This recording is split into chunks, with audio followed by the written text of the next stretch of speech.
السلام علیکم ورحمۃ اللہ وبرکاتہ۔ الحمدللہ، اللہ رب العزت کے فضل و کرم سے آج ہمارا دوسرا پارہ سیقول اپنے اختتام کو پہنچے گا۔ سورہ بقرہ ترجمہ و تفسیر، آیت نمبر 233 تا 252۔ اس سے پہلے آپ ہمارے چینل کو سبسکرائب کریں، بیل آئیکن کو پریس کریں، لائک اور شیئر کریں۔ نحمدہ ونصلی علی رسولہ الکریم، اما بعد، فاعوذ باللہ من الشیطان الرجیم، بسم اللہ الرحمن الرحیم۔ سبحانک لا علم لنا الا ما علمتنا انک انت العلیم الحکیم۔ رب اشرح لی صدری ویسر لی امری واحلل عقدۃ من لسانی یفقہوا قولی۔ رب زدنی علما، رب زدنی علما، رب زدنی علما۔ لقد جاءکم رسول من انفسکم عزیز علیہ ما عنتم حریص علیکم بالمؤمنین رؤوف رحیم۔ فإن تولوا فقل حسبی اللہ لا الہ الا ہو علیہ توکلت وہو رب العرش العظیم۔ والوالدات یرضعن اولادہن حولین کاملین لمن اراد ان یتم الرضاعہ وعلی المولود لہ رزقہن وکسوتہن بالمعروف لا تکلف نفس الا وسعها لا تضار والدۃ بولدها ولا مولود لہ بولدہ وعلی الوارث مثل ذلک فإن أرادا فصالا عن تراض منهما وتشاور فلا جناح عليهما وإن أردتم أن تسترضعوا أولادكم فلا جناح عليكم إذا سلمتم ما آتيتم بالمعروف واتقوا الله واعلموا أن الله بما تعملون بصير۔ اور بچے والی عورتیں دودھ پلائیں اپنے بچوں کو 2 برس پورے۔ جو کوئی چاہے کہ پوری کرے دودھ کی مدت، اور لڑکے والے یعنی باپ پر ہے کھانا اور کپڑا ان عورتوں کا دستور کے موافق۔ تکلیف نہیں دی جاتی کسی کو مگر اس کی گنجائش کے موافق۔ نہ نقصان دیا جائے اس ماں کو اس کے بچے کی وجہ سے اور نہ اس کو جس کا وہ بچہ ہے، یعنی باپ کو اس کے بچے کی وجہ سے۔ اور وارثوں پر بھی یہی لازم ہے کہ پھر اگر ماں باپ چاہیں کہ دودھ چھڑا لیں یعنی 2 برس کے اندر ہی اپنی رضا اور مشورے سے، تو ان پر کچھ گناہ نہیں۔ اور اگر تم لوگ چاہو کہ دودھ پلواؤ کسی دائیا سے اپنی اولاد کو، تو بھی تم پر کچھ گناہ نہیں، جبکہ حوالے کر دو جو تم نے دینا ٹھہرایا تھا دستور کے موافق۔ اور ڈرو اللہ سے اور جان رکھو کہ اللہ تمہارے سب کاموں کو خوب دیکھتا ہے۔ والذین یتوفون منکم ویذرون ازواجا یتربصن بانفسہن 4 اشہر وعشرا فإذا بلغن اجلہن فلا جناح علیکم فیما فعلن فی انفسہن بالمعروف واللہ بما تعملون خبیر۔ اور جو لوگ مر جائیں تم میں سے اور چھوڑ جائیں اپنی عورتیں، تو چاہے کہ وہ عورتیں انتظار میں رکھیں اپنے آپ کو 4 مہینے اور 10 دن، پھر جب پورا کر چکیں اپنی عدت کو تو تم پر کچھ گناہ نہیں اس بات میں کہ کریں وہ اپنے حق میں قاعدے کے موافق، اور اللہ کو تمہارے کاموں کی خبر ہے۔ ولا جناح علیکم فیما عرضتم بہ من خطبۃ النساء او اکننتم فی انفسکم علم اللہ انکم ستذکرونہن ولکن لا تواعدوہن سرا الا ان تقولوا قولا معروفا۔ اور کچھ گناہ نہیں تم پر اس میں کہ اشارے میں کہو پیغام نکاح ان عورتوں کا، یا پوشیدہ رکھو اپنے دل میں، اللہ کو معلوم ہے کہ تم البتہ ان عورتوں کا ذکر کرو گے، لیکن ان سے نکاح کا وعدہ نہ کر رکھو چھپ کر مگر یہی کہ کہہ دو کوئی بات رواج شریعت کے موافق۔ وَلَا تَعْزِمُوا عُقْدَةَ النِّكَاحِ حَتَّى يَبْلُغَ الْكِتَابُ أَجَلَهُ وَاعْلَمُوا أَنَّ اللَّهَ يَعْلَمُ مَا فِي أَنفُسِكُمْ فَاحْذَرُوهُ وَاعْلَمُوا أَنَّ اللَّهَ غَفُورٌ حَلِيمٌ۔ اور نہ ارادہ کرو نکاح کا یہاں تک کہ پہنچ جائے مقررہ عدت اپنی انتہا کو، اور جان رکھو اللہ کو معلوم ہے جو کچھ تمہارے دلوں میں ہے، سو اس سے ڈرتے رہو، اور جان رکھو کہ اللہ بخشنے والا اور تحمل کرنے والا ہے۔ لا جناح علیکم ان طلقتم النساء ما لم تمسوهن او تفرضوا لهن فریضة ومتعوهن على الموسع قدره وعلى المقتر قدره متاعا بالمعروف حقا على المحسنین۔ کچھ گناہ نہیں تم پر اگر طلاق دو تم عورتوں کو اس وقت کہ ان کو ہاتھ بھی نہ لگایا ہو، اور نہ مقرر کیا ہو ان کے لیے کچھ مہر، اور ان کو کچھ خرچ دو مقدور والے پر اس کے موافق ہے، اور تنگی والے پر اس کے موافق جو خرچ کیا قاعدے کے موافق ہے، لازم ہے نیکی کرنے والوں پر۔ وَإِن طَلَّقْتُمُوهُنَّ مِن قَبْلِ أَن تَمَسُّوهُنَّ وَقَدْ فَرَضْتُمْ لَهُنَّ فَرِيضَةً فَنِصْفُ مَا فَرَضْتُمْ إِلَّا أَن يَعْفُونَ أَوْ يَعْفُوَ الَّذِي بِيَدِهِ عُقْدَةُ النِّكَاحِ وَأَن تَعْفُوا أَقْرَبُ لِلتَّقْوَىٰ وَلَا تَنسَوُا الْفَضْلَ بَيْنَكُمْ إِنَّ اللَّهَ بِمَا تَعْمَلُونَ بَصِيرٌ۔ اور اگر طلاق دو ان کو ہاتھ لگانے سے پہلے، اور ٹھہرا چکے تھے تم ان کے لیے مہر، تو لازم ہو آدھا اس کا کہ تم مقرر کر چکے تھے، مگر یہ کہ درگزر کریں عورتیں، یا درگزر کرے وہ شخص کہ اس کے اختیار میں ہے گرہ نکاح کی، یعنی خامند، اور تم مرد درگزر کرو تو قریب ہے پرہیزگاری سے، اور نہ بھلا دو احسان کرنا آپس میں، بے شک اللہ جو کچھ تم کرتے ہو خوب دیکھتا ہے۔ حافظوا علی الصلاة والصلاة الوسطى وقوموا للہ قانتین فإن خفتم فرجالا أو ركبانا فإذا أمنتم فاذكروا الله كما علمكم ما لم تكونوا تعلمون۔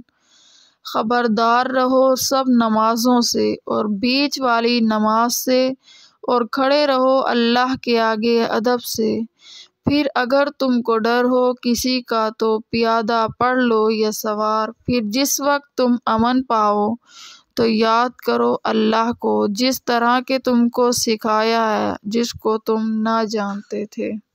والذین یتوفون منکم ویذرون ازواجا وصیۃ لازواجہم متاعا الی الحول غیر اخراج فإن خرجن فلا جناح علیکم فیما فعلن فی انفسہن من معروف واللہ عزیز حکیم۔ اور جو لوگ تم میں سے مر جائیں یا چھوڑ جائیں اپنی عورتیں، تو وہ وصیت کر دیں اپنی عورتوں کے واسطے خرچ دینا 1 برس تک بغیر نکلنے کے گھر سے، پھر اگر وہ عورتیں آپ نکل جائیں تو کچھ گناہ نہیں تم پر اس میں کہ کریں وہ عورتیں اپنے حق میں بھلی بات، اور اللہ زبردست ہے حکمت والا ہے۔ وَلِلْمُطَلَّقَاتِ مَتَاعٌ بِالْمَعْرُوفِ حَقًّا عَلَى الْمُتَّقِينَ۔ اور طلاق دی ہوئی عورتوں کے واسطے خرچ دینا ہے قاعدے کے موافق، لازم ہے پرہیزگاروں پر۔ كَذَلِكَ يُبَيِّنُ اللَّهُ لَكُمْ آيَاتِهِ لَعَلَّكُمْ تَعْقِلُونَ۔ اسی طرح بیان فرماتا ہے اللہ تعالی تمہارے واسطے اپنے حکم تاکہ تم سمجھ لو۔ ألم تر إلى الذين خرجوا من ديارهم وهم ألوف حذر الموت فقال لهم الله موتوا ثم أحياهم إن الله لذو فضل على الناس ولكن أكثر الناس لا يشكرون۔ کیا نہ دیکھا تو نے ان لوگوں کو جو کہ نکلے اپنے گھروں سے اور وہ ہزاروں تھے موت کے ڈر سے، پھر فرمایا ان کو اللہ نے کہ مر جاؤ، پھر ان کو زندہ کر دیا۔ بے شک اللہ فضل کرنے والا ہے لوگوں پر، لیکن اکثر لوگ شکر نہیں کرتے۔ وَقَاتِلُوا فِي سَبِيلِ اللَّهِ وَاعْلَمُوا أَنَّ اللَّهَ سَمِيعٌ عَلِيمٌ، اور لڑو اللہ کی راہ میں اور جان لو کہ اللہ بے شک خوب سنتا ہے اور جانتا ہے۔ من ذا الذی یقرض اللہ قرضا حسنا فیضاعف له اضعافا کثیرۃ واللہ یقبض ویبسط والیہ ترجعون۔ کون شخص ہے ایسا جو قرض دے اللہ کو اچھا قرض، پھر دگنا کر دے اللہ اس کو کئی گنا، اور اللہ ہی تنگی کر دیتا ہے اور وہی ہے جو زیادہ کر دیتا ہے، اور اسی کی طرف تم لوٹائے جاؤ گے۔ ألم تر إلى الملأ من بني إسرائيل من بعد موسى إذ قالوا لنبي لهم ابعث لنا ملكا نقاتل في سبيل الله قال هل عسيتم إن كتب عليكم القتال ألا تقاتلوا قالوا وما لنا ألا نقاتل في سبيل الله وقد أخرجنا من ديارنا وأبنائنا فلما كتب عليهم القتال تولوا إلا قليلا منهم والله عليم بالظالمين۔ کیا نہ دیکھا تو نے ایک جماعت بنی اسرائیل کو موسیٰ علیہ السلام کے بعد جب انہوں نے کہا اپنے نبی سے مقرر کرو ہمارے لیے ایک بادشاہ تاکہ ہم لڑیں اللہ کی راہ میں۔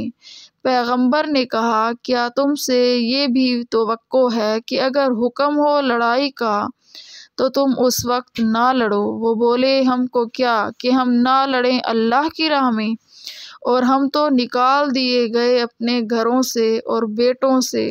پھر جب حکم ہوا ان کو لڑائی کا تو وہ سب پھر گئے مگر تھوڑے سے ان میں، اور اللہ تعالیٰ خوب جانتا ہے گناہگاروں کو۔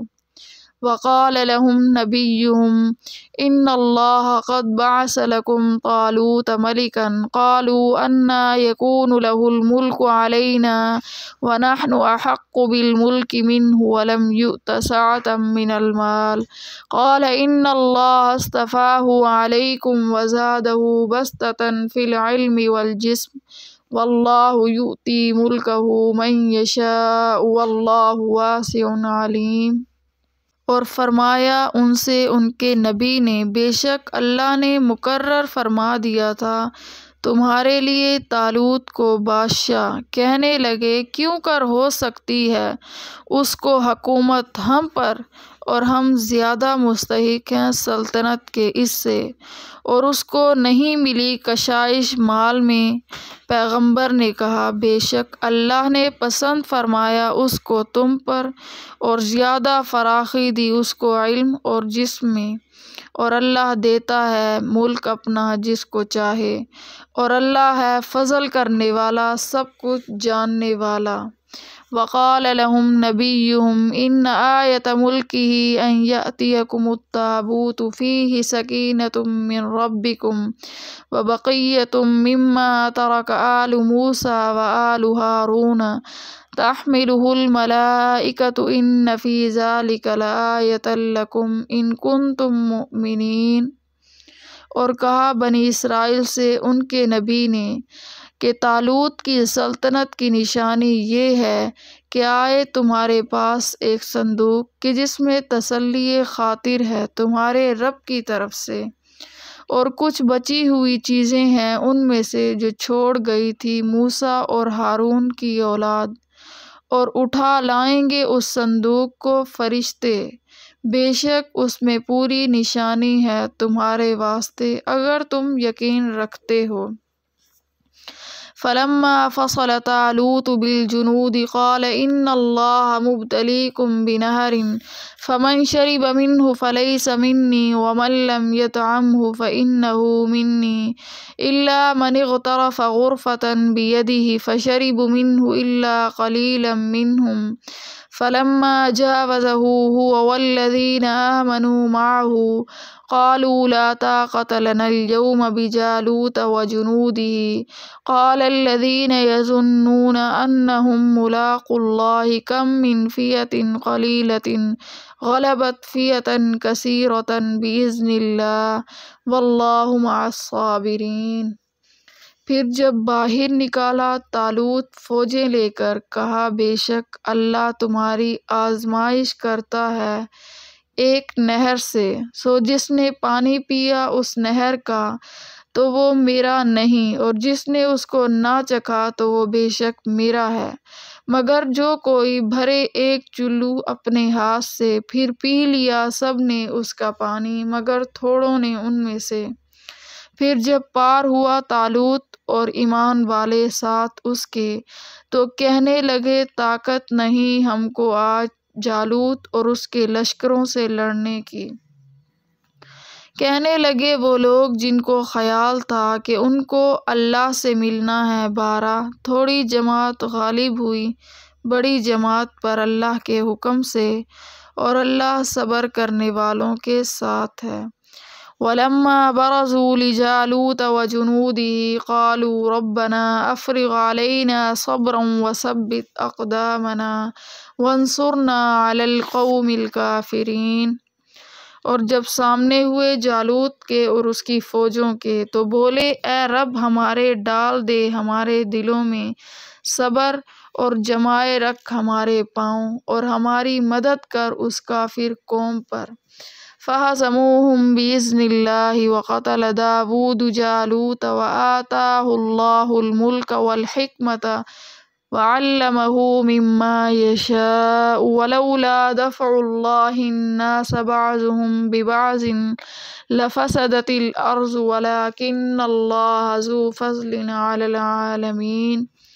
پھر شکست دی مومنوں نے جالوت کے لشکر کو اللہ کے حکم سے، اور مار ڈالا داؤد نے جالوت کو، اور دی داؤد کو اللہ نے سلطنت اور حکمت، اور سکھایا ان کو جو چاہا، اور اگر نہ ہوتا دفع کرا دینا اللہ کا ایک کو دوسرے سے تو خراب ہو جاتا ملک، لیکن اللہ بہت مہربان ہے جہان کے لوگوں پر۔ تِلْکَ آیاتُ اللہ نَتْلُوہا عَلَيْکَ بِالْحَقِّ وَإِنَّکَ لَمِنَ الْمُرْسَلِینَ۔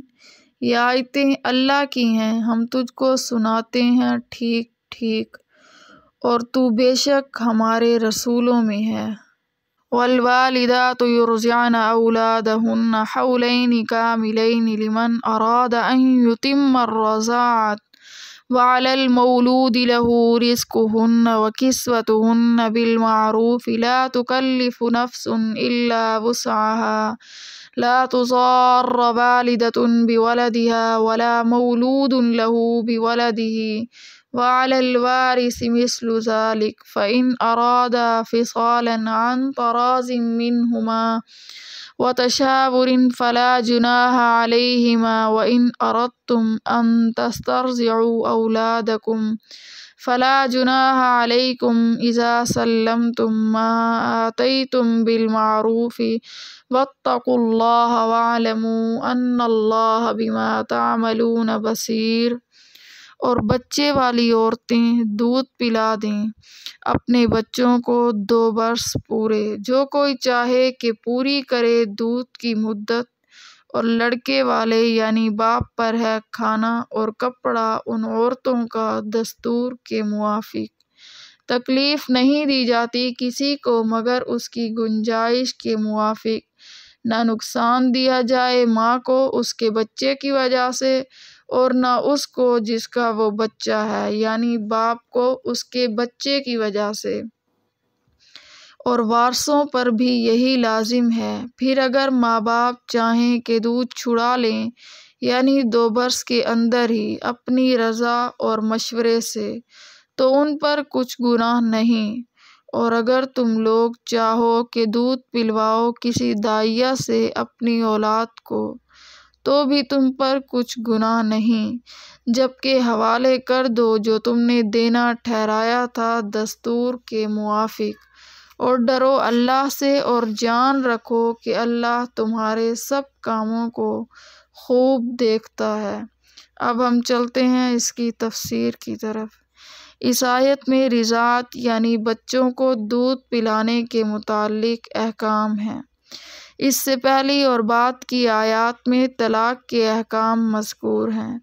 درمیان میں دودھ پلانے کے احکام اس مناسبت سے ذکر کیے گئے ہیں کہ عموماً طلاق کے بعد بچوں کی پرورش اور دودھ پلانے یا پلوانے کے معاملات زیر نظر آ جاتے ہیں اور ان میں جھگڑے فساد ہوتے ہیں۔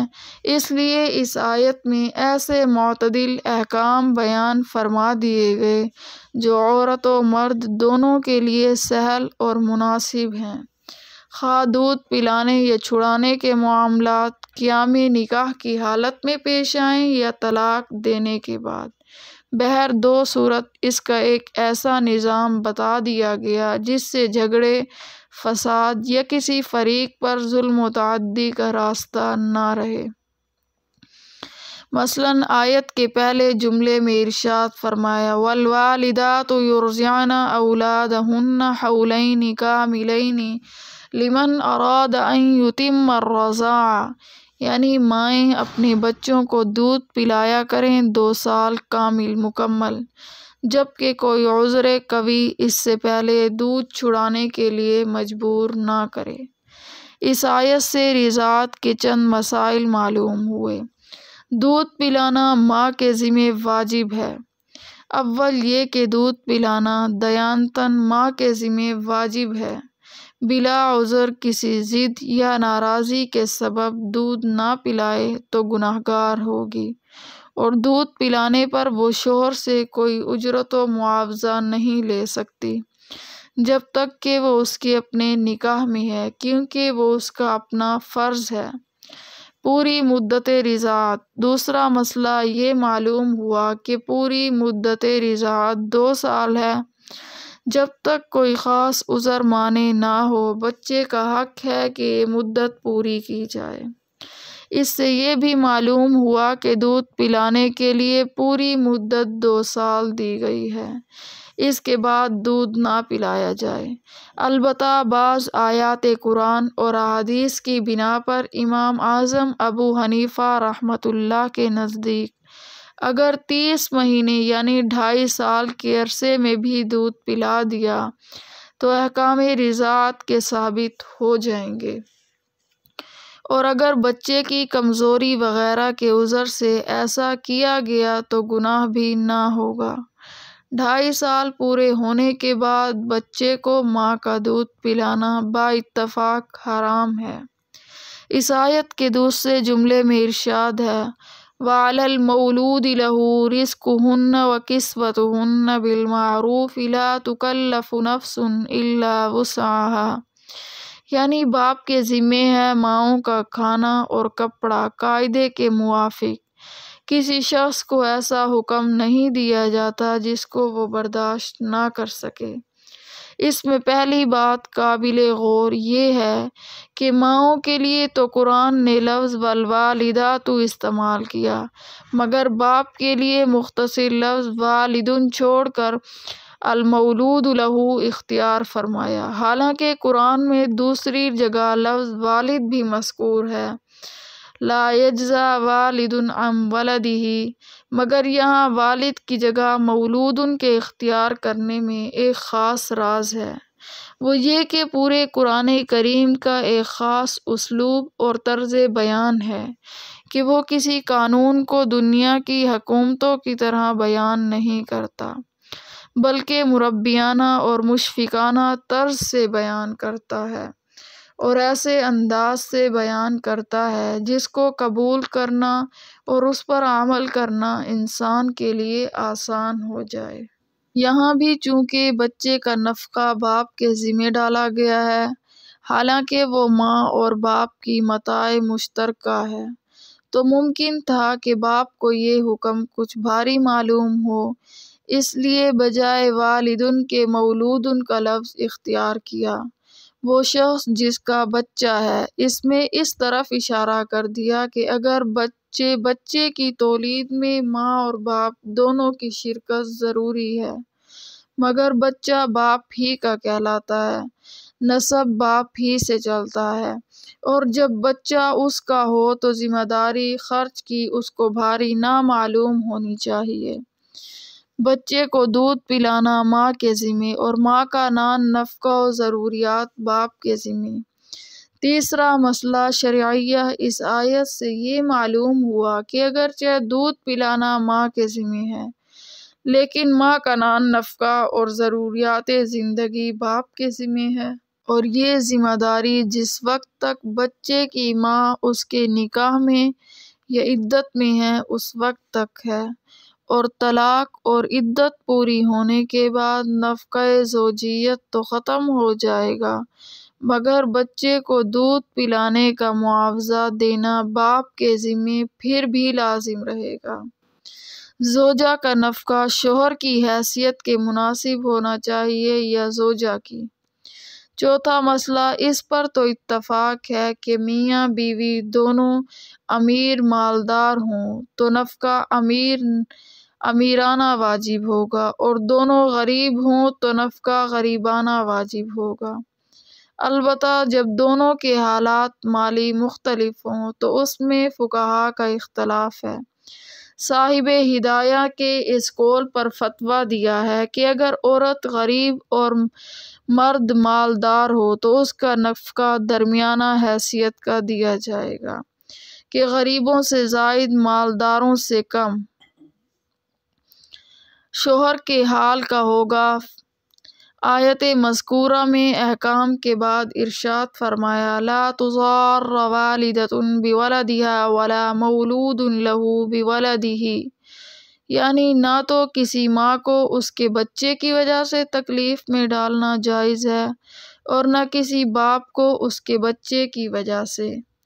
مطلب یہ ہے کہ بچے کے ماں باپ آپس میں زدہ زدی نہ کریں، مثلاً ماں دودھ پلانے سے معذور ہو اور باپ اس پر یہ سمجھ کر زیادتی کرے، زبردستی کرے کہ آخر اس کا بھی تو بچہ ہے، یہ مجبور ہوگی اور پلا دے گی، یا باپ مفلس ہے اور ماں کو کوئی معذوری بھی نہیں، پھر دودھ پلانے سے اس لیے انکار کہ اس کا بھی تو بچہ ہے، جھک مار کر کسی سے پلواوے گی۔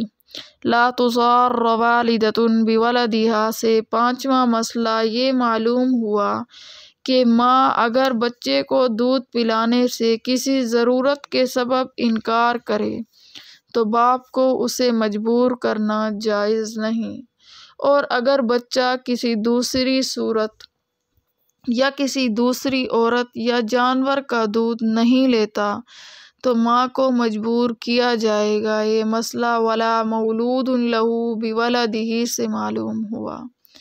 عورت جب تک نکاح میں ہے تو اپنے بچے کو دودھ پلانے کی اجرت کا مطالبہ نہیں کر سکتی، طلاق و عدت کے بعد کر سکتی ہے۔ چھٹا مسئلہ یہ معلوم ہوا کہ اگر بچے کی ماں دودھ پلانے کی اجرت مانگتی ہے تو جب تک اس کے نکاح یا عدت کے اندر ہے اجرت کے مطالبے کا حق نہیں، یہاں اس کا نان نفقہ جو باپ کے ذمے ہے وہی کافی ہے۔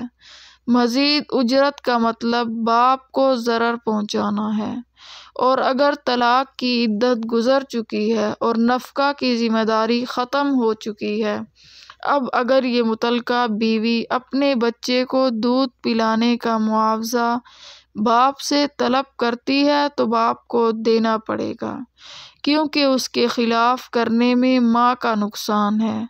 شرط یہ ہے کہ معاوضہ اتنا ہی طلب کرے جتنا کوئی دوسری عورت لیتی ہے۔ زائد کا مطالبہ کرے گی تو باپ کو حق ہوگا کہ اس کے بجائے کسی آنا کا دودھ پلوائے۔ یتیم بچے کے دودھ پلوانے کی ذمہ داری کس پر ہے؟ آیت متذکرہ میں اس کے بعد یہ ارشاد ہے وَعَلَى الْوَارِثِ مِثْلُ ذَلِكَ، یعنی اگر باپ زندہ نہ ہو تو بچے کو دودھ پلانے یا پلوانے کا انتظام اس شخص پر ہے جو بچے کا جائز وارث اور محرم ہو، یعنی اگر بچہ مر جائے تو جن کو اس کی وراثت پہنچتی ہے وہی باپ نہ ہونے کی حالت میں اس کے نفقے کے ذمہ دار ہوں گے۔ اگر ایسے وارث کئی ہوں تو ہر ایک پر بقدر میراث اس کی ذمہ داری عائد ہوگی۔ امام اعظم ابو حنیفہ رحمۃ اللہ نے فرمایا کہ یتیم بچے کو دودھ پلوانے کی ذمہ داری وارث پر ڈالنے سے یہ بھی معلوم ہوا کہ نابالغ بچے کا خرچ دودھ چھڑانے کے بعد بھی وارثوں پر ہوگا، کیونکہ دودھ کی کوئی خصوصیت نہیں، مقصود بچے کا گزارا ہے۔ مثلاً اگر یتیم بچے کی ماں اور دادی زندہ ہیں تو یہ دونوں اس بچے کے محرم بھی ہیں اور وارث بھی، اسی لیے اس کا نفقہ ان دونوں پر بقدر حصہ میراث عائد ہوگا، یعنی 1/3 خرچہ ماں کے ذمے اور 2/3 دادا یا دادی کے ذمے ہوگا۔ اس سے یہ بھی معلوم ہو گیا کہ یتیم پوتے کا حق دادا پر اپنے بالغ بیٹوں سے بھی زیادہ ہے، کیونکہ بالغ اولاد کا نفقہ اس کے ذمے نہیں اور یتیم پوتے کا نفقہ اس کے ذمے واجب ہے۔ ہاں، میراث میں بیٹوں کے موجود ہوتے ہوئے پوتے کو حقدار بنانا اصول میراث اور انصاف کے خلاف ہے۔ قریب تر اولاد کے ہوتے ہوئے بعید کو دینا معقول نہیں، اور صحیح بخاری کی حدیث میں ہے البتہ دادا کو یہ حق ہے کہ اگر ضرورت سمجھے تو یتیم پوتے کے لیے کچھ وصیت کر جائے، اور یہ وصیت بیٹوں کے حصے سے زائد بھی ہو سکتی ہے۔ اسی طرح یتیم پوتے کی ضرورت کو بھی پورا کر دیا گیا، اور وراثت کا اصول کہ قریب کے ہوتے ہوئے بعید کو نہ دیا جائے یہ بھی محفوظ رہا۔ دودھ چھڑانے کے احکام۔ اس کے بعد آیت متذکرہ میں ارشاد ہوتا ہے فَإِنْ أَرَادَ فِصَالًا عَنْ تَرَاضٍ مِّنْهُمَا وَتَشَاوُرٍ فَلَا جُنَاحَ عَلَيْهِمَا، یعنی اگر بچے کے ماں باپ دونوں آپس کی رضامندی اور باہمی مشورے سے یہ ارادہ کریں کہ شیر خوار کی مدت یعنی 2 سال سے کم میں ہے دودھ چھڑا دیں، خواہ ماں کی معذوری کے سبب یا بچے کی کسی بیماری کے سبب، تو اس میں بھی کوئی گناہ نہیں۔ آپس کے مشورے اور رضامندی کی شرط اس لیے لگائی کہ دودھ چھڑانے میں بچے کی مصلحت پیش نظر ہونی چاہیے، آپس کی لڑائی جھگڑے کا بچے کو تخت مشق نہ بنائیں۔ آخر میں ارشاد فرمایا گیا وَإِنْ أَرَدْتُمْ أَنْ تَسْتَرْضِعُوا أَوْلَادَكُمْ فَلَا جُنَاحَ عَلَيْكُمْ إِذَا سَلَّمْتُمْ مَا آتَيْتُمْ بِالْمَعْرُوفِ، یعنی اگر تم یہ چاہو کہ اپنے بچوں کو کسی مصلحت سے ماں کے بجائے کسی آیا کا دودھ پلواؤ تو اس میں بھی کچھ گناہ نہیں، شرط یہ ہے کہ دودھ پلانے والی کی جو اجرت مقرر کی گئی تھی وہ پوری ادا کرو، اور اگر اس کو مقررہ اجرت نہ دی گئی تو اس کا گناہ ان کے ذمہ رہے گا۔ اس سے معلوم ہوا کہ اگر ماں دودھ پلانے پر راضی ہے لیکن باپ یہ دیکھتا ہے کہ ماں کا دودھ بچے کے لیے مضر ہے تو ایسی حالت میں اس کو حق ہے کہ ماں کو دودھ پلوانے سے روک دے اور کسی دائیا سے دودھ پلوائے۔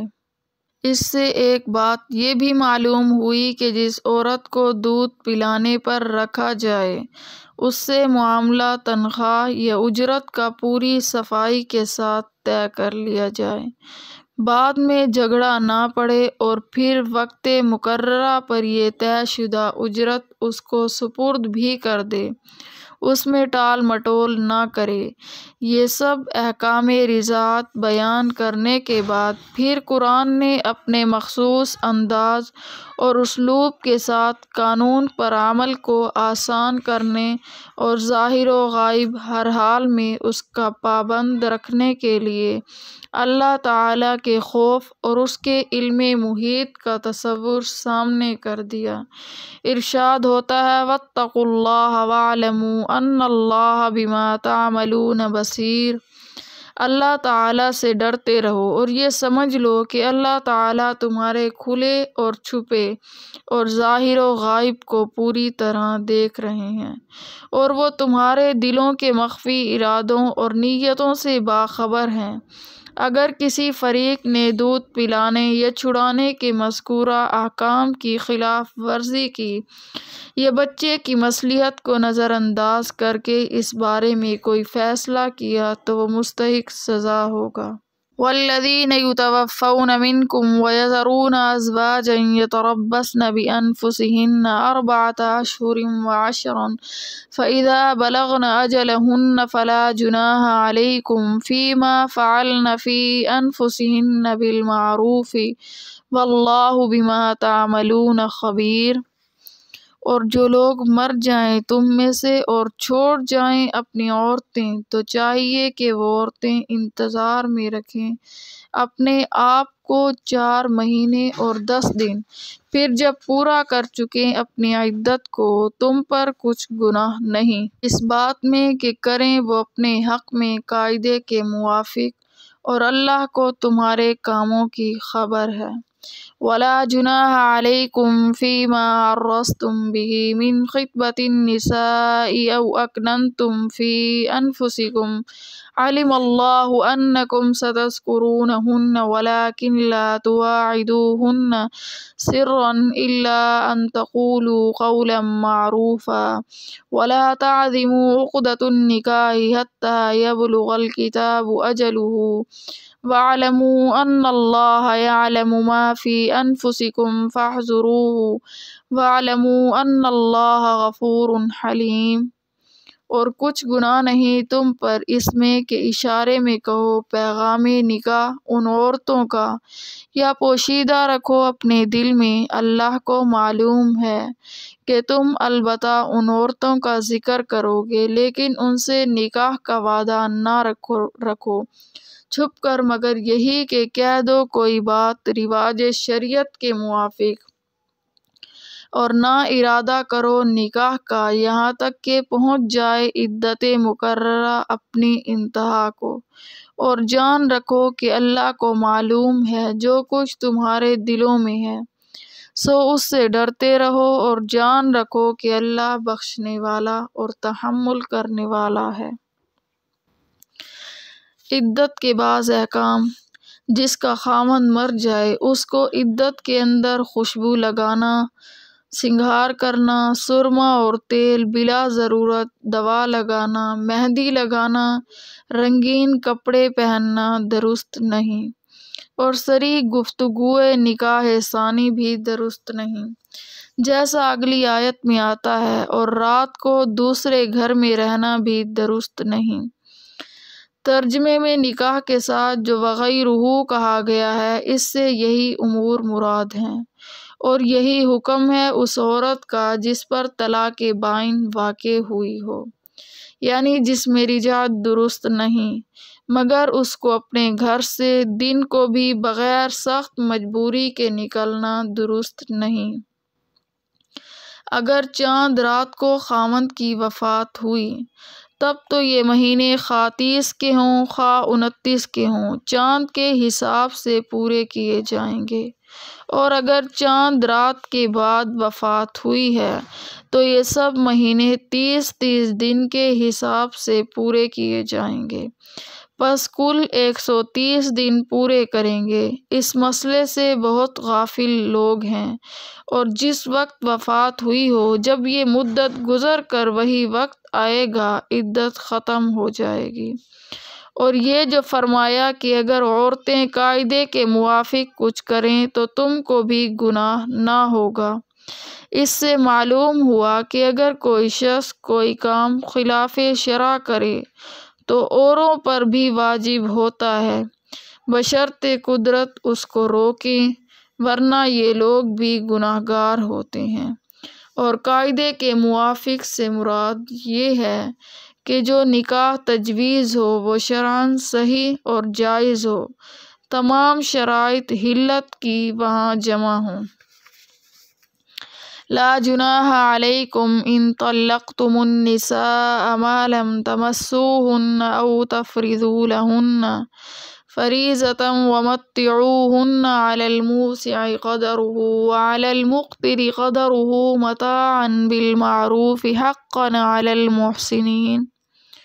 کچھ گناہ نہیں تم پر اگر طلاق دو تم عورتوں کو اس وقت کہ ان کو ہاتھ بھی نہ لگایا ہو اور نہ مقرر کیا ہو ان کے لیے کچھ مہر، اور ان کو کچھ خرچ دو مقدور والے پر اس کے موافق ہے اور تنگی والے پر اس کے موافق جو خرچ کرے قاعدے کے موافق ہے، لازم ہے نیکی کرنے والوں پر۔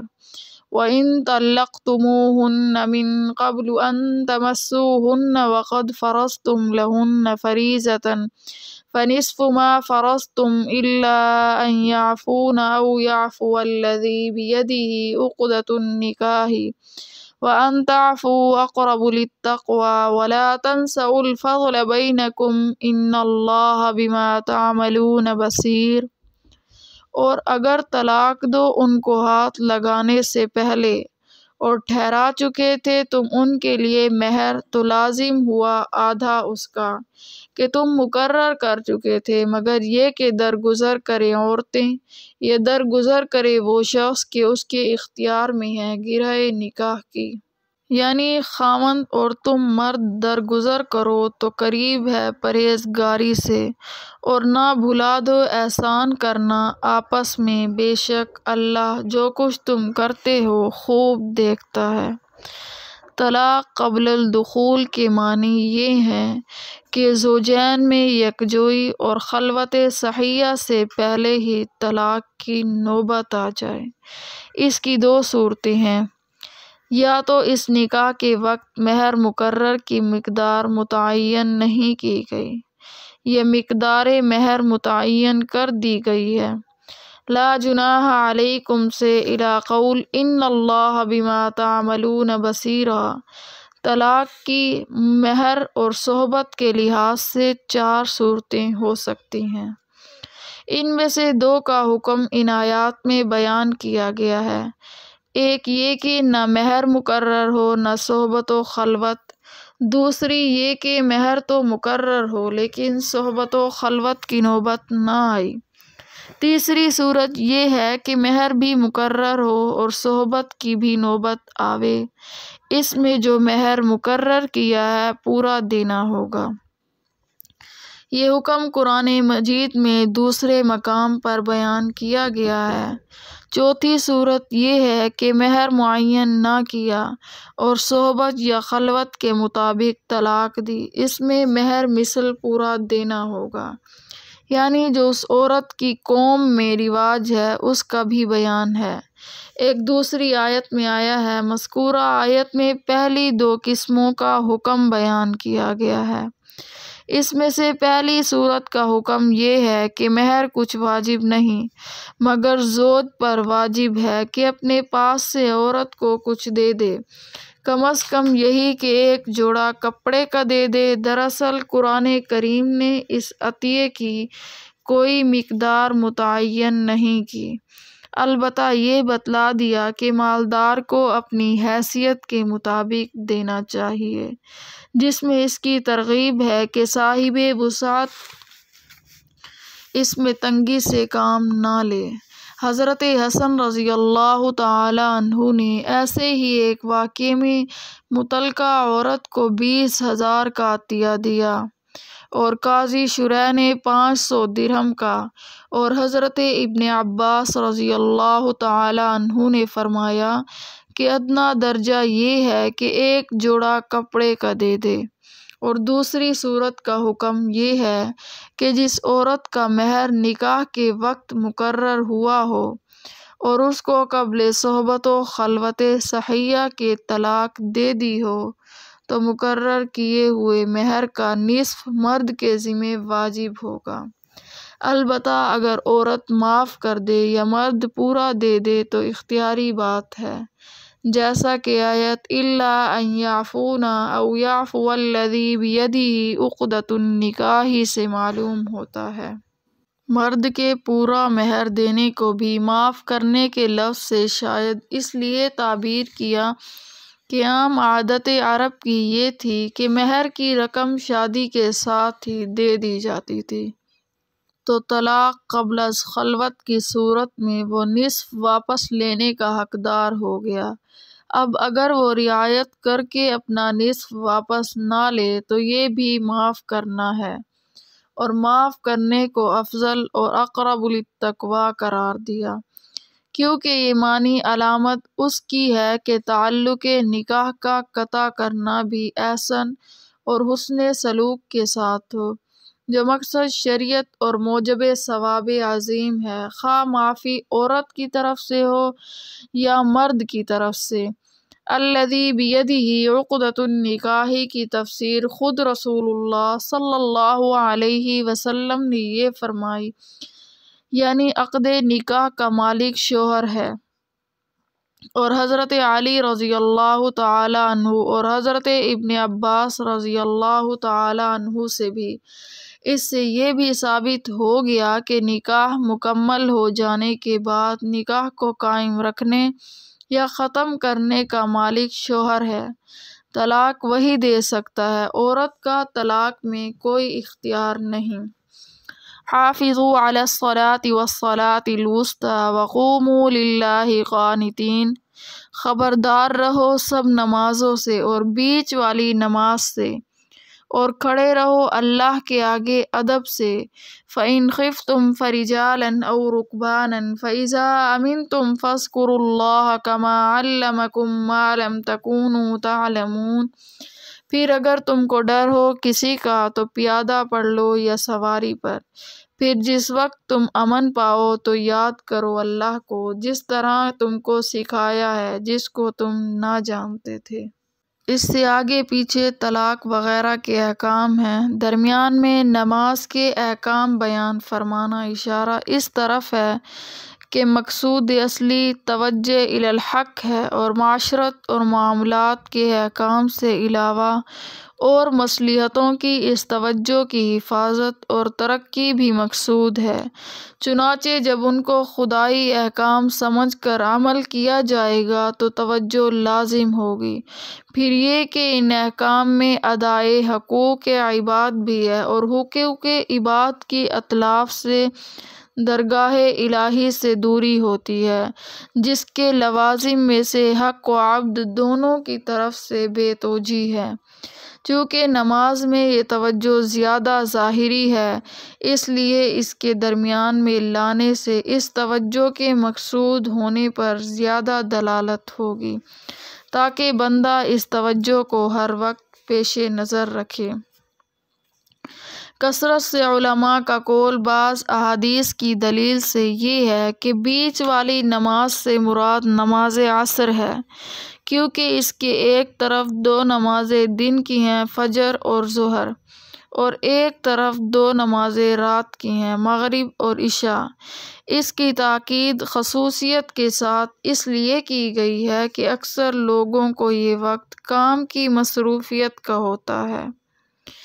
اسی تفسیر نے اس حدیث میں سکوت کے ساتھ آئی ہے۔ اس آیت سے نماز میں باتیں کرنے کی ممانعت ہوئی ہے۔ پہلے کلام کرنا درست تھا، اور یہ نماز کھڑے کھڑے اشارے سے جب صحیح ہو گئی، جب ایک جگہ کھڑا ہو سکے اور اس میں سجدے کا اشارہ ذرا زیادہ پست کرے، اور چلنے سے نماز نہیں ہوگی، البتہ جب ایسا ممکن نہ ہو، مثلاً عین لڑائی کا وقت ہے تو نماز کو قضا کر دیا جائے گا، دوسرے وقت پڑھ لیں۔ والذین یتوفون منکم ویذرون ازواجا وصیۃ لازواجہم متاعا الی الحول غیر اخراج فإن خرجن فلا جناح عليكم فيما فعلن في أنفسهن من معروف واللہ عزیز حکیم۔ اور جو لوگ تم میں سے مر جائیں اور چھوڑ جائیں اپنی عورتیں تو وہ وصیت کر دے اپنی عورتوں کے واسطے خرچ دینا 1 برس تک بغیر نکلنے کے گھر سے۔ پھر اگر وہ عورتیں آپ نکل جائیں تو کچھ گناہ نہیں تم پر اس میں کہ کریں وہ عورتیں اپنے حق میں بھلی بات، اور اللہ زبردست ہے، حکمت والا ہے۔ وَلِلْمُطَلَّقَاتِ مَتَاعٌ بِالْمَعْرُوفِ حَقًّا عَلَى الْمُتَّقِينَ كَذَلِكَ يُبَيِّنُ اللَّهُ لَكُمْ آيَاتِهِ لَعَلَّكُمْ تَعْقِلُونَ۔ اور طلاق دی ہوئی عورتوں کے واسطے خرچ دینا قاعدے کے موافق لازم ہے پرہیزگاروں پر۔ اسی طرح بیان فرماتا ہے اللہ تعالیٰ تمہارے واسطے اپنے حکم تاکہ تم سمجھ لو۔ والذین یتوفون منکم سے واللہ عزیز حکیم۔ زمانہ جاہلیت میں وفات زوج کی عدت 1 سال تھی، اور اسلام میں بجائے 1 سال کے 4 مہینے 10 دن مقرر ہوئے، جیسا کہ ماقبل میں آیت فَتَرَبَّصْنَ بِأَنفُسِهِنَّ 4 أَشْهُرٍ وَعَشْرًا سے معلوم ہو چکا، مگر اس میں عورت کی اتنی رعایت رکھی گئی تھی کہ چونکہ اس وقت تک میراث کا حکم نازل نہ ہوا تھا اور بیوی کا کوئی حصہ میراث میں مقرر نہ ہوا تھا، بلکہ اوروں کے حق کا مدار محض مرد کی وصیت پر تھا، جیسا کہ آیت کتب علیکم اذا حضر کی تفسیر میں معلوم ہو چکا ہے۔ اس لیے یہ حکم ہو گیا تھا کہ اگر عورت اپنی مصلحت سے خاوند کے ترکے کے گھر میں رہنا چاہے تو سال بھر تک اس کو رہنے کا حق حاصل ہے، اور اسی کے ترکے سے اس مدت میں اس کو نان نفقہ بھی دیا جائے۔ اس آیت میں اس کا بیان ہے، اور خاوندوں کو حکم ہے کہ اس طرح کی وصیت کر جایا کریں، اور چونکہ یہ حق عورت کا تھا اس کو اس کے وصول کرنے نہ کرنے کا اختیار حاصل تھا، اسی لیے وارثوں کو تو گھر سے نکالنا جائز نہ تھا، لیکن خود اس کو جائز تھا کہ خود اس کے گھر نہ رہے اور اپنا حق کے ورثے کو چھوڑ دے، بشرطے کہ عدت پوری ہو چکے اور نکاح وغیرہ سب درست تھا، اور یہی مراد ہے قاعدے کی بات ہے، البتہ عدت کے اندر نکلنا اور نکاح کرنا وغیرہ سب گناہ تھا عورت کے لیے بھی، اور جو منع کر سکے اور نہ رکے اس کے لیے بھی۔ پھر جب آیت میراث کی نازل ہوئی، گھر بار سب ترکہ میں سے عورت کا حق مل گیا سو اپنے حصے میں رہے اور اپنے حصے سے خرچ کرے، یہ آیت بعد میں منسوخ ہو گئی۔ وَلِلْمُطَلَّقَاتِ مَتَاعٌ بِالْمَعْرُوفِ۔ مطلقہ عورتوں کو متاع یعنی فائدہ پہنچانا اس سے پہلی آیت میں بھی آ چکا ہے، مگر وہ صرف 2 قسم کی مطلقات کے لیے تھا، جن کو صحبت و خلوت سے پہلے طلاق ہو گئی ہو۔ ایک کو فائدہ پہنچانا یہ تھا کہ جوڑا دیا جائے، دوسری کو فائدہ پہنچانا یہ تھا کہ آدھا مہر دیا جائے۔ اب وہ طلاق والیاں رہ گئی جن کو صحبت یا خلوت کے بعد طلاق دی جاوے، سو ان میں جس کا مہر مقرر کیا گیا ہو اس کو فائدہ پہنچانا یہ ہے کہ پورا مہر دینا چاہیے، اور جس کا مہر مقرر نہ کیا جائے اس کے لیے بعد دخول کے مہر مثل واجب ہے۔ یہ متاع بمعنی مطلق فائدہ پہنچانا اس تفصیل سے تو واجب ہے، اور اگر متاع سے مراد فائدہ خاص یعنی تحفہ یا جوڑا دینا ہی لیا جائے تو ایک مطلقہ کو تو دینا واجب ہے جس کا ذکر ماقبل میں آ چکا ہے، اور باقی سب اقسام میں مستحب ہے، اور اگر متاع سے مراد نفقہ لیا جائے تو جس طلاق میں عدت ہے اس میں عدت گزرنے تک واجب ہے، خواہ طلاق رجعی ہو یا بائن، غرض آیات اپنے الفاظ عامہ سے سب صورتوں کو شامل ہے۔ ألم تر إلى الذين خرجوا من ديارهم وهم ألوف حذر الموت فقال لهم الله موتوا ثم أحياهم إن الله لذو فضل على الناس ولكن أكثر الناس لا يشكرون۔ کیا نہ دیکھا تو نے ان لوگوں کو جو کہ نکلے اپنے گھروں سے اور وہ ہزاروں تھے موت کے ڈر سے، پھر فرمایا ان کو اللہ نے کہ مر جاؤ، پھر ان کو زندہ کر دیا۔ بے شک اللہ فضل کرنے والا ہے لوگوں پر، لیکن اکثر لوگ شکر نہیں کرتے۔ وَقَاتِلُوا فِي سَبِيلِ اللَّهِ وَاعْلَمُوا أَنَّ اللَّهَ سَمِيعٌ عَلِيمٌ، اور لڑو اللہ کی راہ میں اور جان لو کہ اللہ بے شک خوب سننے والا جاننے والا ہے۔ یہ 3 آیتیں جو اوپر مذکور ہوئی ہیں، ان میں ایک عجیب بلیغ انداز میں اللہ تعالیٰ کی راہ میں جان و مال کی قربانی پیش کرنے کی ہدایت ہے کہ ان احکام کے بیان کرنے سے پہلے تاریخ کا ایک اہم واقعہ ذکر کیا گیا ہے، جس سے واضح ہو جاتا ہے کہ موت و حیات تقدیر الہی کے تابع ہے۔ جنگ و جہاد میں جانا موت کا سبب نہیں، اور بزدلی سے جان چرانا موت سے بچنے کا ذریعہ نہیں۔ تفسیر ابن کثیر میں سلف صحابہ رضوان اللہ علیہم اجمعین اور تابعین رحمۃ اللہ علیہ کے حوالے سے اس واقعے کی تشریح یہ بیان کی ہے کہ بنی اسرائیل کی کوئی جماعت ایک شہر میں بستی تھی اور وہاں کوئی سخت وبا، طاعون وغیرہ پھیلا۔ یہ لوگ جو تقریباً 10,000 کی تعداد میں تھے گھبرا اٹھے اور موت کے خوف سے اس شہر کو چھوڑ کر سب کے سب 2 پہاڑوں کے درمیان ایک وسیع میدان میں جا کر مقیم ہو گئے۔ اللہ تعالیٰ نے ان پر اور دنیا کی دوسری قوموں پر یہ واضح کرنے کے لیے کہ موت سے کوئی شخص بھاگ کر جان نہیں چھڑا سکتا 2 فرشتے بھیج دیے، جو میدان کے دونوں سروں پر آ کر کھڑے ہوئے اور کوئی ایسی آواز دی جس سے سب کے سب بیک وقت مرے ہوئے رہ گئے، پھر ایک بھی زندہ نہ رہا۔ آس پاس کے لوگوں کو جب اس واقعے کی اطلاع ہوئی، یہاں پہنچے 10,000 انسانوں کے کفن دفن کا انتظام آسان نہ تھا، اس لیے ان کے گرد ایک احاطہ کھینچ کر حظیرہ جیسا بنا دیا۔ ان کی لاشیں حسب دستور گل سڑ گئیں، ہڈیاں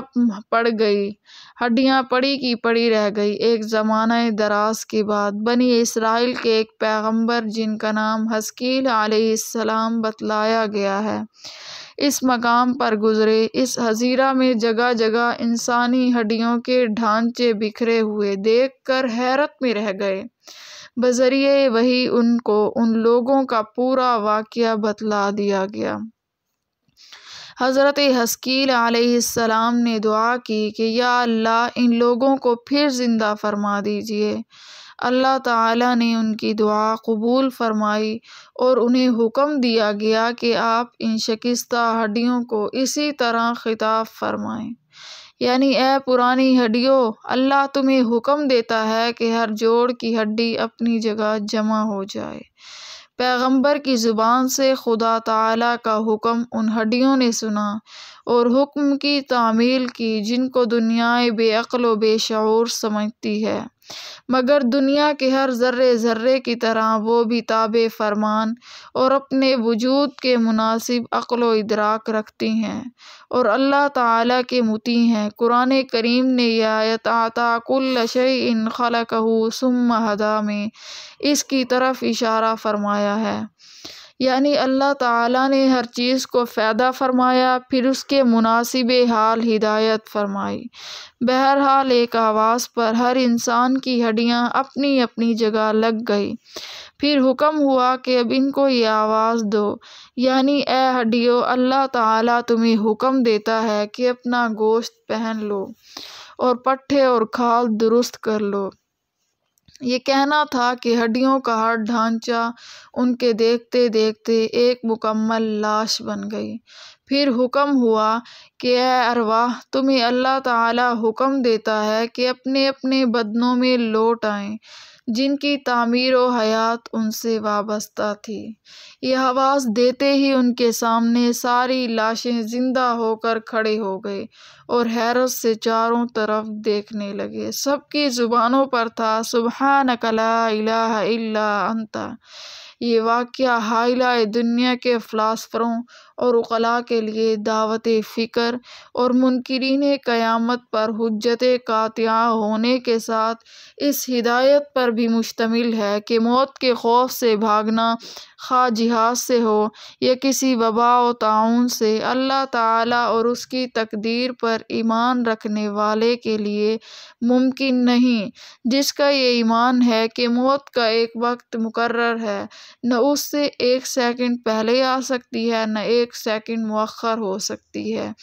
اسی لیے یہ حرکت فضول بھی ہے اور اللہ تعالیٰ کی ناراضی کا سبب ہونے کی وجہ بھی ہے۔ اب اس واقعے کو قرآن کریم کے الفاظ سے دیکھیے۔ واقعہ بیان کرنے کے لیے قرآن نے فرمایا الم تر الی الذین خرجوا من دیارہم، یعنی کیا آپ صلی اللہ علیہ وسلم نے ان لوگوں کے واقعے کو نہیں دیکھا جو اپنے گھروں سے بخوف موت نکل کھڑے ہوئے تھے۔ یہاں یہ بات قابل غور ہے کہ یہ واقعہ حضور صلی اللہ علیہ وسلم کے زمانے سے ہزاروں برس پہلے کا ہے۔ اس کے دیکھنے کا رسول اللہ صلی اللہ علیہ وسلم سے سوال ہی نہیں ہو سکتا۔ تو یہاں الم ترا فرمانے کا کیا منشا ہے؟ مفسرین نے فرمایا کہ ایسے تمام مواقع جہاں میں حضور صلی اللہ علیہ وسلم کو لفظ الم ترا کے ساتھ خطاب کیا گیا ہے، حالانکہ واقعہ آپ صلی اللہ علیہ وسلم کے زمانے سے پہلے کا ہے، جس کے دیکھنے کا کوئی تصور نہیں ہو سکتا۔ ان سب امواق میں رویت سے رویت قلبی مراد ہوتی ہے، جس کے معنی ہیں علم و ادراک، یعنی الم ترا ایسے مواقع میں الم تعلم کے معنی میں ہوتا ہے، لیکن اس کو لفظ الم ترا سے تعبیر کرنے میں حکمت اس واقعے کے مشہور و مشہود ہونے کی طرف اشارہ ہے کہ یہ واقعہ ایسا یقینی ہے کہ جیسے کوئی آج دیکھ رہا ہو اور دیکھنے کے قابل ہو۔ الم ترا کے بعد حرف الہ بڑھانے سے از روئے زبان اس کی طرف بھی اشارہ ہوتا ہے کہ اس کے بعد قرآن میں ان کی ایک بڑی تعداد ہونے کا بیان فرمایا گیا۔ وہم الوف، یعنی وہ لوگ ہزاروں کی تعداد میں تھے۔ اس تعداد کی تعین میں روایات مختلفہ ہیں، لیکن عربی زبان کے قاعدے سے یہ لفظ جمع کثرت ہے، جس کا اطلاق 10 سے کم پر نہیں ہوتا۔ اس سے معلوم ہوا کہ ان کی تعداد 10,000 سے کم نہ تھی۔ اس کے بعد ارشاد ہے فقال لهم اللہ موتوا، یعنی کہہ دیا ان کو اللہ تعالیٰ نے کہ مر جاؤ۔ اللہ تعالیٰ کا یہ حکم بلا واسطہ بھی ہو سکتا ہے اور بواسطہ کسی فرشتے کے بھی، جیسے دوسری آیت میں ارشاد ہے اذا اراد شیئا ان یقول له کن فیکون۔ اس کے بعد فرمایا ان اللہ لذو فضل علی الناس، یعنی اللہ تعالیٰ بڑا فضل کرنے والا ہے لوگوں پر۔ اس میں وہ فضل بھی داخل ہے جو بنی اسرائیل کی اس قوم کو دوبارہ زندہ کر کے فرمایا، اور یہ فضل بھی شامل ہے جو واقعہ امت محمدیہ کو بتلا کر ان کے لیے درس عبرت بنایا۔ آخر میں غفلت شعار انسان کو بیدار کرنے کے لیے فرمایا وَلَٰكِنَّ أَكْثَرَ النَّاسِ لَا يَشْكُرُونَ، یعنی اللہ تعالیٰ کے فضل و رحمت کے ہزاروں مظاہر انسان کے سامنے آتے رہتے ہیں، مگر اس کے باوجود اکثر انسان شکر گزار نہیں ہوتے۔ اس آیت سے چند مسائل اور احکام مستفاد ہوئے۔ اول یہ کہ تقدیر الہی کے مقابلے میں کوئی تدبیر کارگر نہیں ہو سکتی، اور جہاد سے یا طاعون وغیرہ سے بھاگنا جان بچانے کا کوئی ذریعہ نہیں ہو سکتا، اور نہ ان میں قائم رہنا موت کا باعث ہوتا ہے، بلکہ موت کا ایک وقت معین ہے، نہ اس میں کمی ہو سکتی ہے نہ زیادتی ہو سکتی ہے۔ مسئلہ 2، جس بستی میں کوئی وبا، طاعون وغیرہ ہو، اس میں جانا، وہاں سے بھاگ کر کہیں اور جانا، دونوں ناجائز ہیں۔ مسئلہ یہ ہے کہ جس شہر میں کوئی وبائی مرض، طاعون وغیرہ پھیل جائے، وہاں سے بھاگ کر دوسرے شہر یا دوسری جگہ جانا جائز نہیں۔ رسول اللہ صلی اللہ علیہ وسلم کے ارشاد میں اس پر اتنا اور اضافہ ہے کہ دوسرے لوگوں کو وہاں جانا بھی درست نہیں۔ حدیث میں ہے کہ اس بیماری طاعون کے ذریعے اللہ تعالیٰ نے تم سے پہلی قوموں پر عذاب نازل فرمایا، سو جب تم یہ سنو کہ کسی شہر میں طاعون وغیرہ وبائی مرض پھیل رہا ہے تو وہاں نہ جاؤ، اور اگر کسی بستی میں یہ مرض پھیل جائے اور تم وہاں موجود ہو تو وہاں سے بھاگ کر نہ نکلو۔ تفسیر قرطبی میں ہے کہ حضرت فاروق اعظم رضی اللہ تعالی عنہ نے ایک مرتبہ ملک شام کے قصد سے سفر کیا۔ سرحد شام پر تبوک کے قریب ایک مقام سراغ ہے۔ وہاں پہنچ کر معلوم ہوا کہ ملک شام میں سخت طاعون پھیلا ہوا ہے۔ یہ طاعون ملک شام کی تاریخ میں ایک عظیم سانحہ تھا۔ یہ طاعون امواس کے نام سے مشہور ہوا کیونکہ اول طاعون ایک بستی امواس نامی میں شروع ہوا جو بیت المقدس کے قریب ہے، پھر سارے ملک میں پھیل گیا۔ ہزارہ انسان جن میں بہت سے صحابہ کرام رضوان اللہ علیہم اجمعین اور تابعین رحمت اللہ علیہ بھی تھے، اس طاعون میں شہید ہوئے۔ حضرت فاروق اعظم نے طاعون کی شدت کی خبر سنی تو اسی مقام پر ٹھہر کر صحابہ کرام رضوان اللہ علیہم اجمعین سے مشورہ کیا کہ ہمیں ملک شام میں اس وقت جانا چاہیے یا واپس ہونا مناسب ہے۔ اس وقت جتنے حضرات مشورے میں شریک تھے ان میں کوئی ایسا نہ تھا جس نے رسول اللہ صلی اللہ علیہ وسلم سے اس کے متعلق کوئی حکم سنا ہو۔ بعد میں حضرت عبد الرحمن بن عوف رضی اللہ تعالی عنہ نے اطلاع دی کہ رسول اللہ صلی اللہ علیہ وسلم کا ارشاد اس معاملے کے متعلق یہ ہے کہ رسول اللہ صلی اللہ علیہ وسلم نے طاعونی گلٹی کے درد کا ذکر کیا تو فرمایا کہ ایک ایسا عذاب ہے جس سے بعض امتوں کو عذاب دیا گیا تھا، پھر اس کا کچھ بقیہ رہ گیا، اب اس کا یہ حال ہے کہ کبھی چلا جاتا ہے اور پھر آ جاتا ہے۔